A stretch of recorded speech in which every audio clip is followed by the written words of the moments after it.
भगवान श्री कृष्ण जब माता देवकी और पिता वसुदेव को कंस के चंगुल से छुड़ाने गए तब उनकी उम्र 14 वर्ष थी।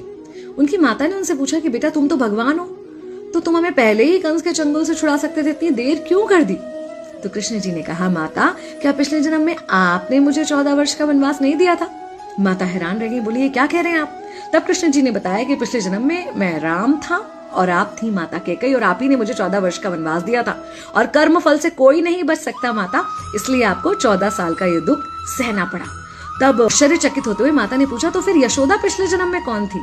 कृष्ण जी ने बताया, वो थी माता कौशल्या, जो 14 साल तक अपने पुत्र से अलग रही थी। उन्होंने उस दुख को सहा था, इसलिए इस जन्म में 14 साल मैं उनके पास रहा और मेरे साथ रहने का माता और पुत्र के प्रेम का सुख उन्हें मिला। कहने का मतलब यह है कि कर्म फल से ना उस युग में कोई बचा था, ना आज कोई बचेगा।